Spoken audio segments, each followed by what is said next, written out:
So how many of you seen this data, this document already?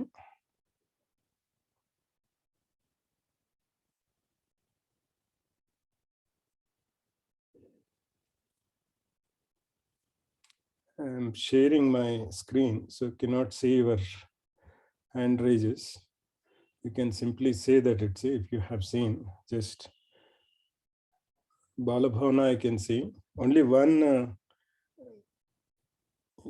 How do you get this Slack notifications? Sir, I have turned on the notification in desktop and mobile, sir. So I got the notification. Okay. So just check all of you whether you can see this document or not, because I'm not going to put this in LMS. So this is the document for you. So all of you please check.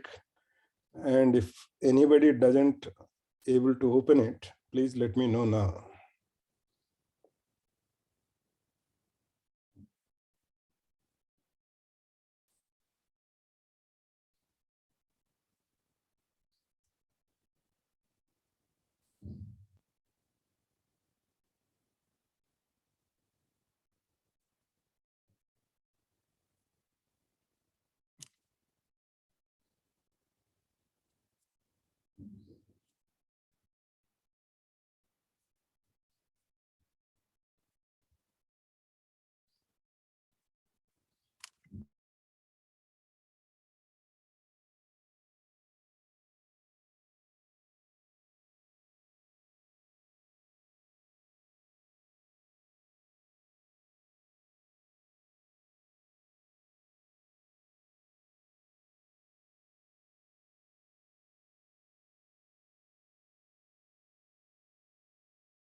Sir, you're under mute.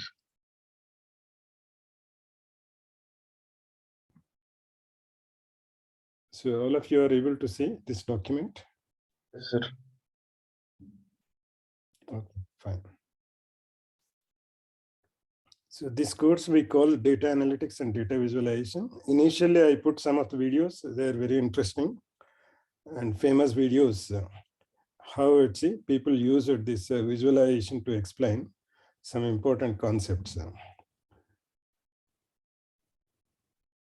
So these are the videos which you can go through initially to get some interest, how people are able to use these visualizations to explain some concepts through plots or interactive visualization videos, whatever that.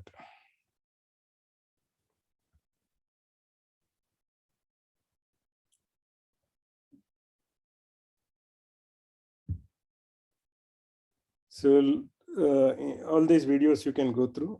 The introduction, we also give some of the links, but most of the things you did already. So in this course, basically you will focus on these three: how to programmatically process data, how to analyze it, how to visualize it.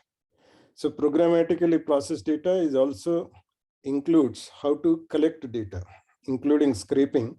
So you'll learn most of the scraping tools which is required, because most of the data is on now web. So programmatically process means even collecting data also will come, because that is important to handle the data, to get into your system or scrape the system, those things. So once you have the data, then how to analyze that data. Once you get the analysis, then how to present that data or how to visualize the data with pictures.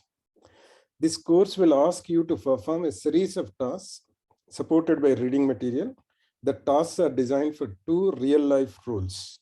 One is an analyst at a media firm preparing a report on movies ratings.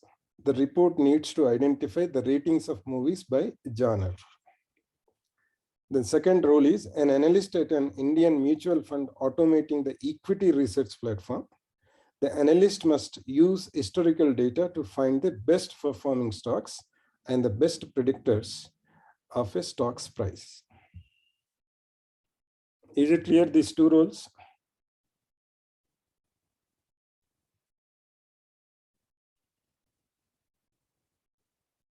I am expecting some response. Yes. Yes, sir. So you should feel now onwards, it's saying, of the time as an analyst at a media firm, as an analyst at a mutual fund company. So prerequisites, most of them you have already. Python, you know, HTML also, you know. And then we studied how to scrape in simple things. NumPy, you know, SciPy, LXML is the one tool, let's see, for scraping purpose, these things. So if anybody is not confident that they can do these exercise also, or concentrate to get again Python skills. But anyway, we are doing for the last 14 weeks the same Python. Apart from the introduction to data science, then you shouldn't have much difficulty to code in Python. Handling big data and data scraping. The first step in processing data is getting that data. Your best case scenario is where you are given that data. But quite often the data you need is not given, or even if it is, it's not in the format you want.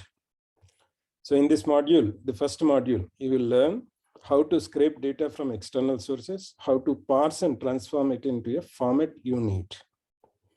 So that, as I told you, we gave you some resources, tutorial for a step-by-step walkthrough of how to scrape data from a site, visit scraping IMD. Then you need to do that. Download the IMDb movie ratings source we gave from here. Then find the 20 most popular movies with a rank more than 8.0. This is on the overall, the database which IMDb has. Find the 20 best rated movies with over 40,000 votes in the 2000s, year greater than 2000. We are putting a filter that they might got rank 8.0, but they should also got 40,000. Means we are removing low frequently rated movies from the analysis. Then second resource is BSE India website and their historical things. For each company in the active equity listed stocks, get the last 5-year closing price for each of these. Here is a sample CSV output. Find a way of parallelizing the downloads. So when you are downloading hundreds of things, then it may take time. So you need to write a script which will parallelly download the things. Identify the top 10 gainers across groups over the last 1 month. So there are groups, again, these equities are divided into groups. So for each group, you need to find out top 10 gainers. That also in different periods of time, 3 months, 6 months, 1 year, 2 years, 3 years, and 5 years period.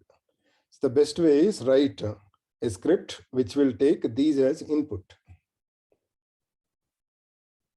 Is it clear what I'm saying? Yes, I agree. So don't write hard coding that it's for 3 months, this is thing, 4 months, 6 months, this is the thing. It's all these things. Time period is one input, and top, if I ask 20, then you shouldn't say that it's again, I need to write the code. Only you should check. Usually what will happen, it's when we write, you see that in Python, there is a configuration file. There is small code you'll get how to create a configuration file. In configuration file, that is a text file type something, then you can change whatever configuration you want in the file itself. So like a main method in Java, you can have init method or if name equal to, if you write some, the main method, then it automatically runs. Have you gone through any time how to use just calling the Python script itself? It should be able to compute and get the results for us. So when you are giving arguments, one is give arguments command line, or you can create a text file. From the text file, it always reads the arguments. Is it clear what I'm saying? Yes, sir. So just concentrate, go in Google, search that, see how to create a configuration file and use for Python scripts to run automatically.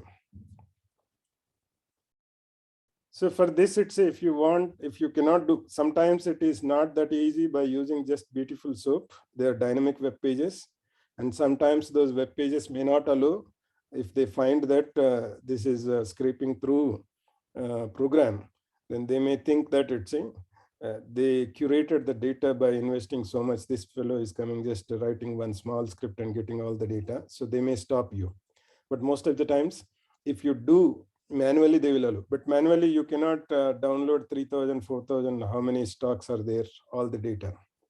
So for that purpose, you may need to mimic a virtual browser. That browser itself will fill the form. Sometimes you need to fill the form. So how do you fill the form, these years, all those things? So you need to create a virtual browser by using different scraping technologies. So each time you need to fill, means the program has to need to fill that form and submit, then it will get a download. That download also should be stored somewhere. So most of the times, all the downloads may have the same name. Then how do you change that name so that for which equity you are downloading that? So all those things you need to think. This is mostly a challenge for you to think yourself. Now you are a data analyst or data scientist, then how do you do these problems instead of getting a step-by-step guide? So these are more tutorials on scraping. If this doesn't work, this scraping IMDb, whatever that then you need to see these tutorials. So if somebody want to become good scraper, because scraping itself has huge demand in the market, that itself will give you a job if you are good in scraping technologies.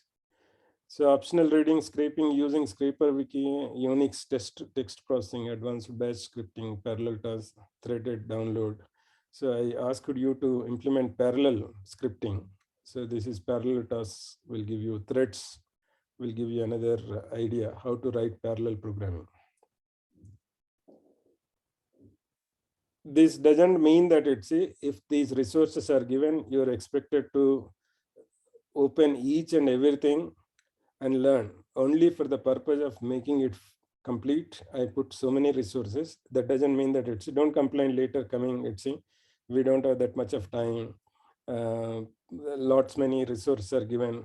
And simply you can forget resources, you can think, how do you do those problems?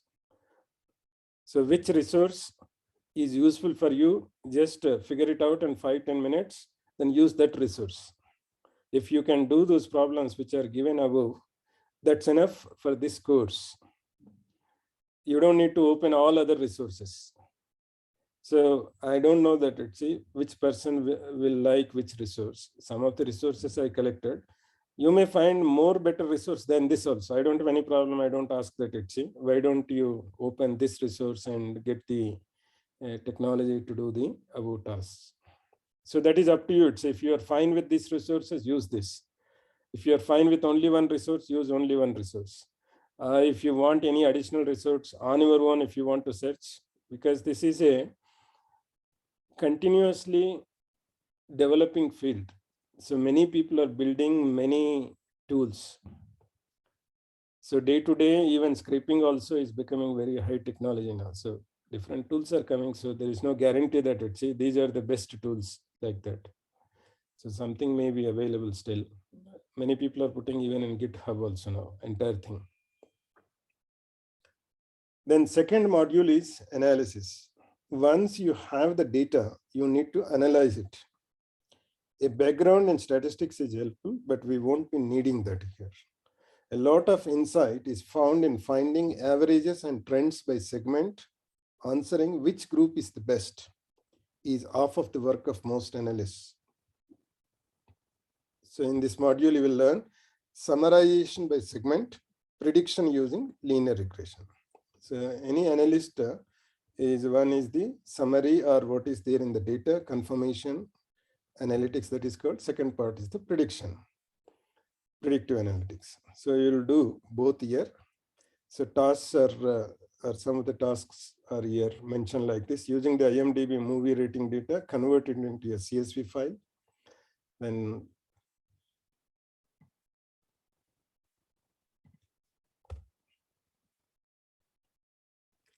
find the average rank of the 10 most popular movies between 2000 and 2009, inclusive. Find the years in the 1900s when the average rank increased the most compared to the previous year.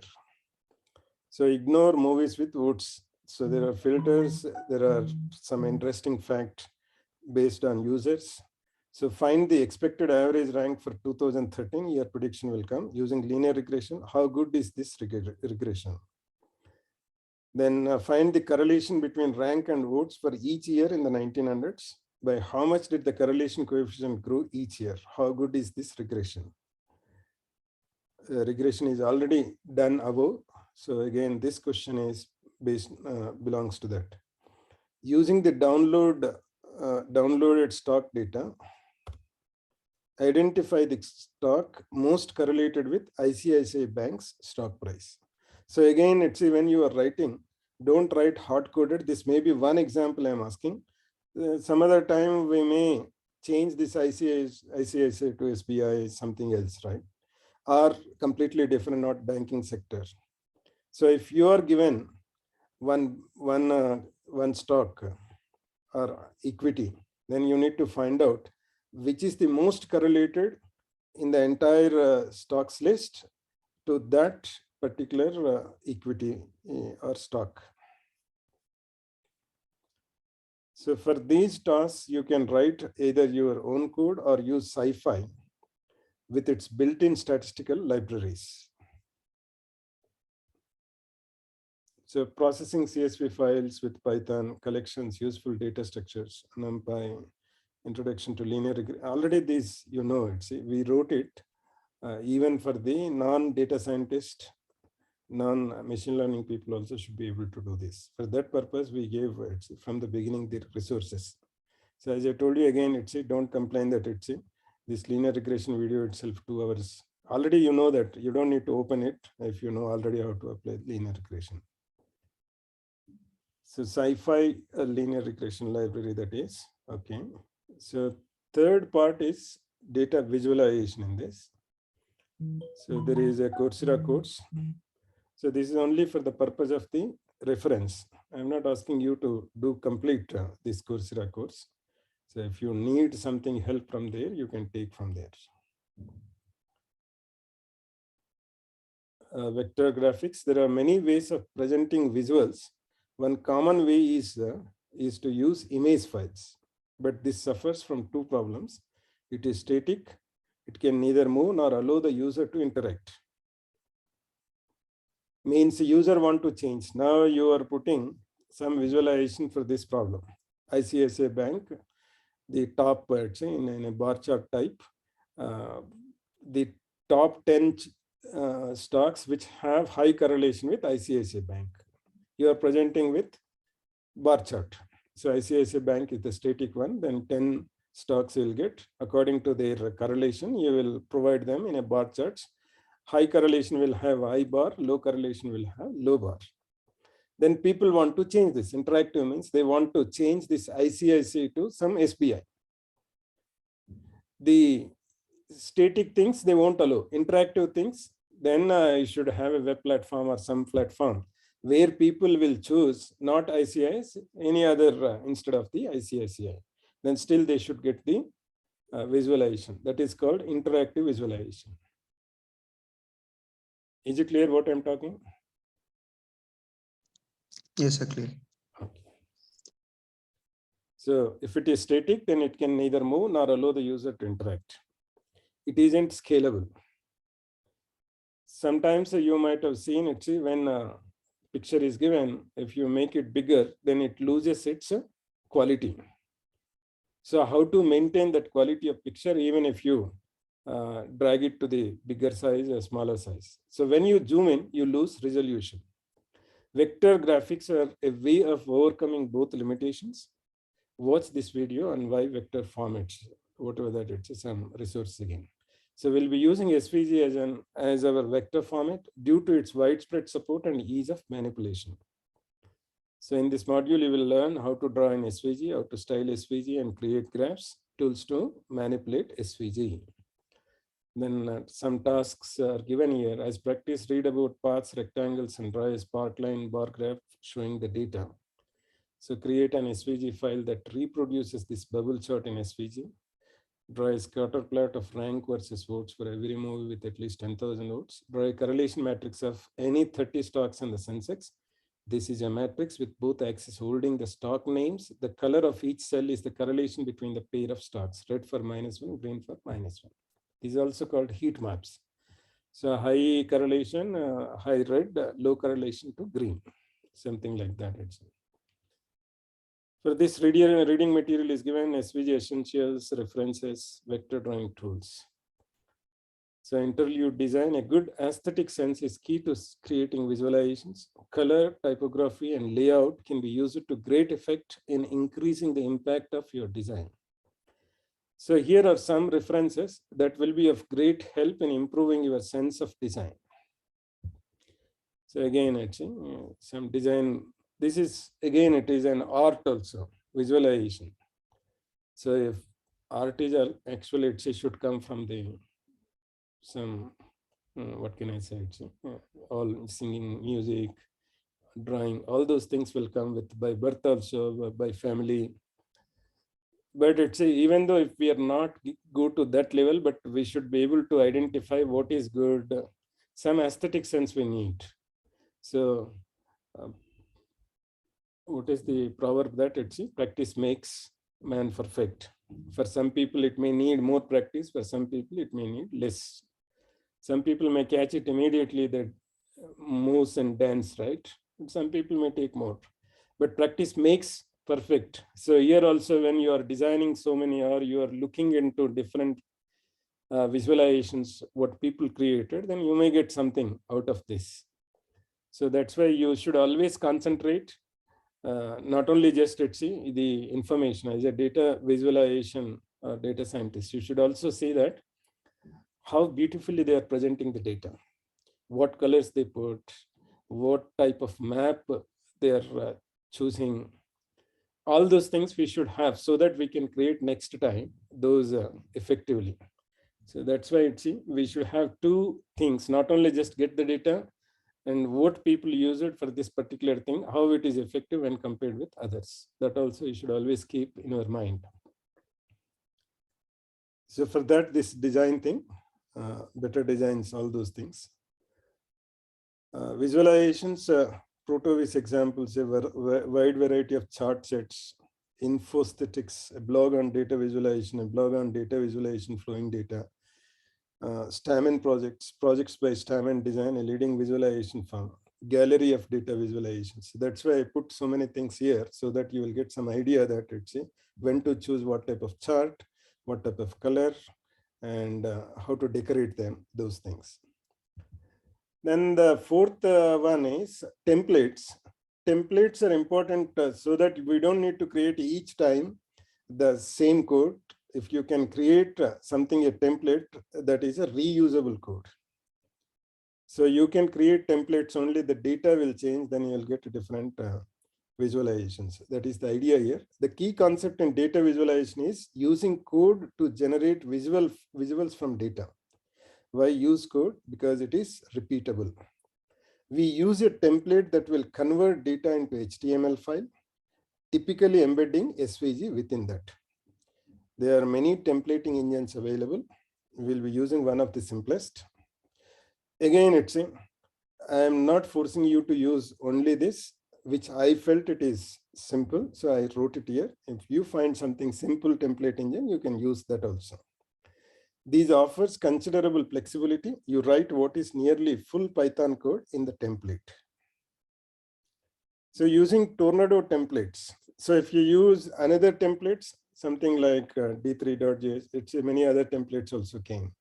So that is up to you. It's what you use. So if you want to use this tornado or any other thing, the important thing is these tasks. Draw bar graph of the number of movies by year since 1900. For each stock, draw a sparkling showing last month's closing price trend. Then convert these files into PDF without using a browser. So finally, it is easy for us to transfer the files in PDF format than any other format. That's why you should be able to convert your files into PDF without using a browser. What is the meaning of without using a browser?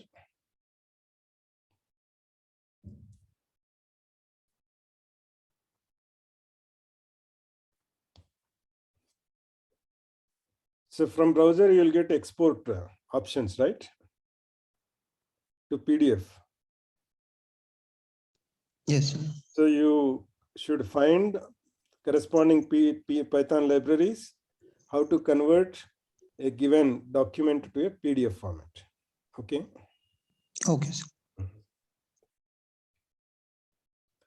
So for this, here it is given PDF conversion tools is given, Phantom JS. And for again, Tornado web related resources are given. Then fifth one is interactive visualizations. The output of these visualizations need not stay static. Using JavaScript, the content can be made dynamic, changing over time, as well as interactive, changing based on user inputs. In this module, you will learn how to structure templates that produce interactive visualizations and design them to bring out the full meaning of the data without overwhelming the user. So some resources are given. So animations, some resources are given. I can keep this as a something like optional, the sixth one, but up to fifth you need to do. Sixth one, if you do, then you become more knowledgeable and valuable in data visualization field. You know that animations, right?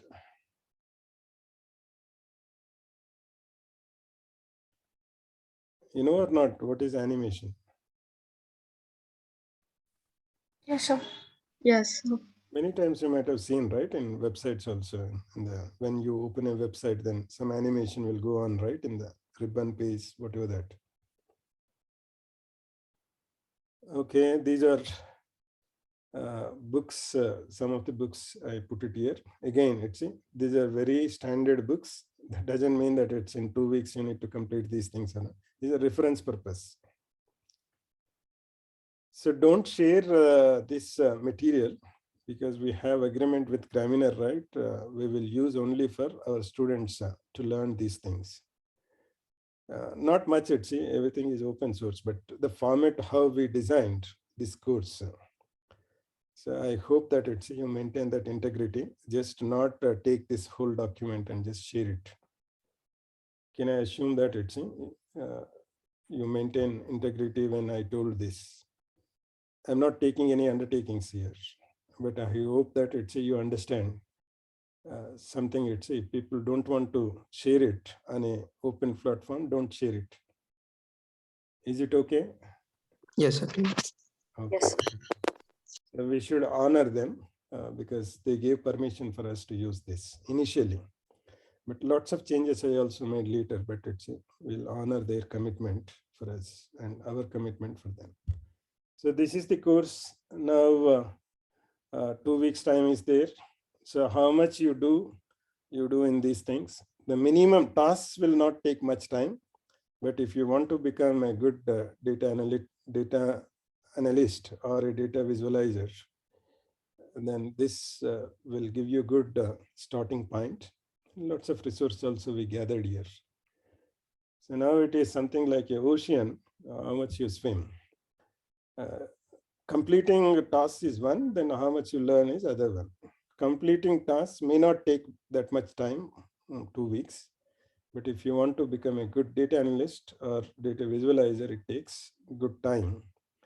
So you may also spend some time during your practicum or internship. That is also I'm expecting, not to just complete in 2 weeks. These tasks you can complete But I'm just thinking that if you want to become good analyst, then you may need to spend more time than the 2 weeks. Okay, so I will stop now recording.